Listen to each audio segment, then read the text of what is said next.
बार Samajwadi party के राष्ट्रीय अध्यक्ष सहित कोई नेता ये नहीं कहता है कि सामाजिक न्याय की बात करते हैं तो 27% आरक्षण को जो रोहिणी आयोग बनी है, जो देश में बनी है, जो प्रदेश में राघवेंद्र सिंह जी के नेतृत्व में सामाजिक न्याय समिति की रिपोर्ट बनी है, 7, 9, 11, 7% पिछड़ा, 9% अति पिछड़ा, 11% सर्वाधिक पिछड़ा, 27% आरक्षण को बांटने की बात कभी अखिलेश जी के जबान पर, उनकी पार्टी के किसी नेता के जबान पर नहीं आती है। इस नाते कि ये पिछड़ों का हिस्सा लूटने वाले लोग हैं, इस नाते ये बंटवारे की बात नहीं करते हैं।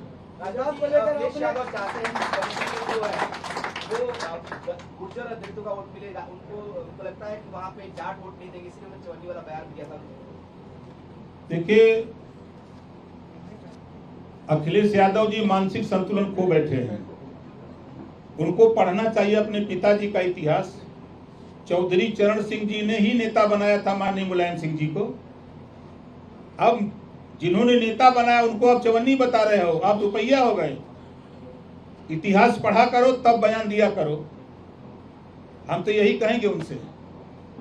हाईकोर्ट को लेकर एक फैसला या हिसाब को लेकर हाईकोर्ट ने फैसला किया, बैन कर दिया कि स्कूलों में यूनिफॉर्म होनी चाहिए, हिसाब जो नहीं है। देखिए, जो हाईकोर्ट का फैसला स्वागत योग्य है।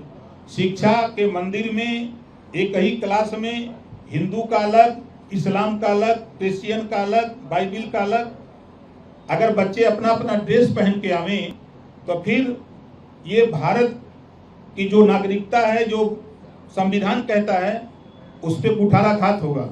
जो हाईकोर्ट ने फैसला दिया है उसका स्वागत है। जो स्कूलों ने अपना अपना ड्रेस तय किया है वही ड्रेस सबको पहनना पड़ेगा। कानून का राज है, कानून को सबको मानना पड़ेगा। कई सारे मौलाना इस पर सवाल उठा रहे हैं, उनका एक बच्चे की अभिव्यक्ति की आजादी को दबा दिया गया। मौलाना तो ये भी आवाज उठाए थे कि कृष्ण भगवान जो 5 टाइम के नवाजी थे, लेकिन अखिलेश जी उस पर भी नहीं बोले थे। मौलाना तो ये भी बोले थे। अखिलेश जी कहते हैं कृष्ण के वंशज हैं, उनको तो आगे आना चाहिए, लेकिन वो बेचारे बहुत पीछे चले गए।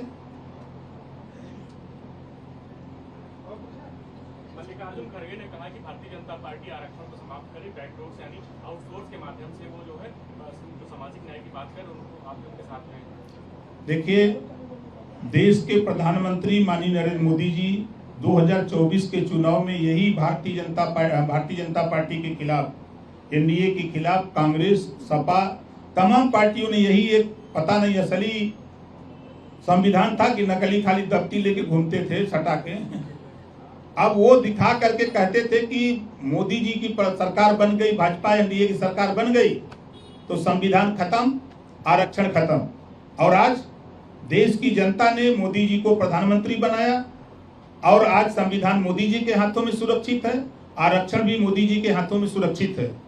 अभी मैंने 3 दिन पहले ट्वीट किया था, वीडियो मैंने दिया था उसमें कि जो मोदी जी ने बोला है वो पूरा देश सुना है। और मैंने ट्वीट करके ये बताया कि देखिए मोदी जी आरक्षण के सवाल पे क्या बोलते हैं। कल आपने राजनाथ सिंह जी का बयान सुना। राजनाथ सिंह एकदम टीट फाट टाइट बयान उनका था ना आरक्षण के समर्थन में। तो ये जो लोग प्रचार करते हैं सिर्फ सत्ता जाने की वजह से पागल हैं। इस सत्ता पाने के लिए कुछ भी बोल दे रहे हैं। जौनपुर में एक लेखपाल को इस कारण उसको हटा दिया गया क्योंकि उसने चीनी को लेकर के सोशल मीडिया पर पोस्ट किया था और उसने कहा था कि अब तो चीनी 70 रुपए हो गई, एसडीएम ने उसको सस्पेंड कर दिया है। वो सरकारी कर्मचारी है, अगर उसको राजनीतिक बयान देना है तो उसको अपना सरकारी कुर्ता पैंट शर्ट निकाल देना चाहिए, बस्ता रख देना चाहिए, अब कुर्ता पैजामा पहन करके और सपा का झंडा लेके आना चाहिए। महंगाई की बात करना आपको लगता है कि नहीं? देखिए, अगर आप महंगाई की बात कर रहे हैं तो जरा सोचिए। एक समय था लोग कहते थे महंगाई नहीं थी तब 6 रुपया मजदूरी थी और आज महंगाई है 300 रुपया मजदूरी है। आज कोई गांव उठा के देखिए, गांव में 70% लोगों के घर में मोटरसाइकिल है। कम से कम 20% नहीं तो 15 से 20% हर गांव में 4 चक्के की गाड़ी हो गई। कल तक महंगाई नहीं थी तो कच्चे घरों में हम रहते थे, आज महंगाई है। आपको बता दूं, पूरे प्रदेश का सर्वे मैं बता रहा हूं कि लगभग 90% लोग पक्के मकान में रह रहे हैं। महंगाई है, लोग कहते हैं महंगाई है, हम भी कहते हैं महंगाई है, जरा सोचिए कि जब समाजवादी पार्टी की सरकार थी तो इस हफ्ते में बिजली 5 घंटे, अगले सप्ताह में रात को बिजली 5 घंटे। अब आज बिजली आपको 18 घंटे गाँव में मिल रही है, 22 घंटे तहसीलों में, 24 घंटा शहरों में। तो जोड़ लीजिए 18 घंटे बिजली का रेट, तो महंगाई के समझ में आएगा कि आप 4-5 घंटे में सस्ता था कि 18 घंटे वाली बिजली सस्ता है। सीएम ने आज अपने बयान में कहा कि अगले 6 महीने में 1 लाख नौकरियां दी जाएंगी। सपा इस पर कह रही है कि जिन लोगों ने साल भर में 2 करोड़ नौकरियां देने की बात की वो 1 लाख नौकरी पर आ गए। देखिए, अखिलेश जी को शायद जानकारी नहीं है, 9 लाख से भी ज्यादा सरकारी नौकरी 9 साल में योगी आदित्यनाथ जी ने, उत्तर प्रदेश के मुख्यमंत्री जी ने दिया। ये रिकॉर्ड में है। रोजगार मेले हर ब्लॉकों में लगा करके वहां नौजवानों को, सबको नौकरी नहीं दी जा सकती। ये बात कैबिनेट में आई, कैबिनेट में प्रस्ताव आया कि जिसको हम नौकरी नहीं दे सकते हैं, जो नौजवान रोजगार करना चाहता है, बिना गारंटी बिना ब्याज का 5 लाख रुपया बैंकों से लोन मिल रहा है। और आज 2 लाख से भी ज्यादा नौजवान इसका लाभ उठा रहा है। तो सरकार विकास के लिए, नौजवानों को रोजगार के लिए, किसानों के लिए किसान सम्मान निधि, जो पेंशन मिलता था, ये कहने वाले चाहे कांग्रेस की चाहे सपा की सरकार थी, तो आपने देखा होगा कि उस समय 500 मिलता था तो मिलने वाले को 200-250 मिलता था, बीच में लूट लेते थे।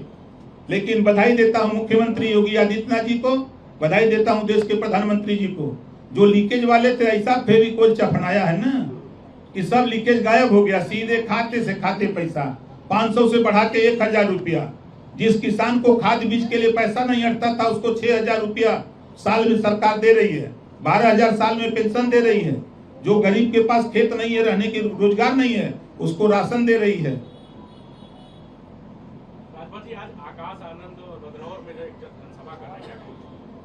अब पार्टी उनकी है, राष्ट्रीय पार्टी है, तो बंगलौर में करें चाहे कलकत्ता में करें, स्वतंत्र है, कर सकते हैं, कोई दिक्कत नहीं है।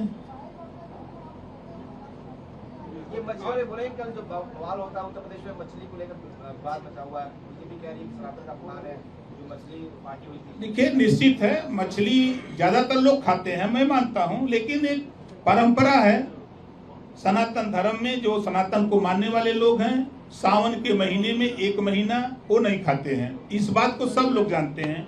अब कांग्रेस पार्टी के प्रदेश अध्यक्ष अब ये सावन महीने में, और वो भी हनुमानगढ़ी के पास अगर मछली का भोज करा रहे हैं, तो ये निश्चित है कि ये विवाद पैदा होता है और सनातन को आघात पहुंचा है उस घटना से। वो तो ये कह रहे हैं कि मैंने खाई नहीं है, कोई मेरा वीडियो ला के सामने दिखा दे तो मैं राजनीति छोड़ दूं। अच्छा, खाई नहीं, ओम प्रकाश राजभर यहाँ प्रेस वार्ता कर रहे हैं।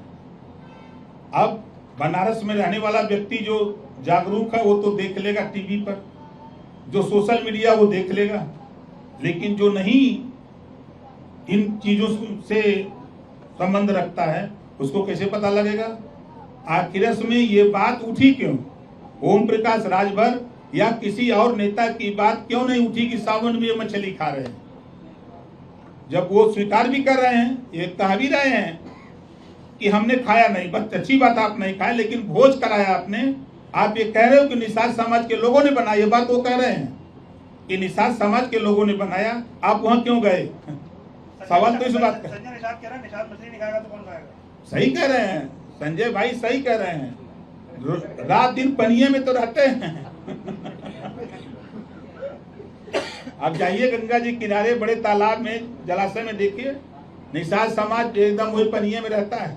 लेकिन मछली तो पश्चिम बंगाल में बीजेपी के लोगों ने भगवा पटका बन के खाई है। सावन में तो नहीं खाया ना, मंगलवार को आया था, मंगलवार को खा लिया था। देखिए, अपने प्रदेश की और बंगाल प्रदेश की दोनों की तुलना करिए, दोनों के वातावरण, दोनों के सिचुएशन अलग अलग हैं। और चुनावी सिचुएशन अब नहीं, चुनावी सिचुएशन नहीं, आप चुनावी सिचुएशन नहीं, वहाँ मछली की पूजा होती है, मछली को शुभ माना जाता है। हम लोगों के यहाँ दही या चावल शुभ माना जाता है। दोनों में अंतर है कि नहीं अंतर है? तो जो जो जिस प्रदेश की परंपरा है उस परंपरा को जाएंगे आप तो मानना पड़ेगा। आप चले जाओ नेपाल, मैं गया था नेपाल, जब बुटवल में गया, काठमांडू में जाके रुका, तो मैं शराब नहीं पीता, लेकिन मेरे सामने ला करके रख दी गई शराब, चावल भात, हम रोटी खाने वाले लोग, बड़ी कोशिश किए तो कहा कि बनाएंगे, लेकिन 1 घंटा बाद हम पूरी देंगे। अब बताओ क्या करें। बंगाल में चले जाओ, बिहार में चले जाओ, एक ऐसा इलाका वहाँ आपको रोटी मिलबे नहीं कर, खाली भात ही मिलेगा। अब क्या कहेंगे वहाँ? अब वहाँ जिद करेंगे नहीं हमको रोटी का ले आइए, तो कहेंगे तब भैया चलो सुतो सवेरे मिलेगा। मछली खाते हैं कि आप? मिल जाता तो खाते, नहीं मिलता तो नहीं खाते।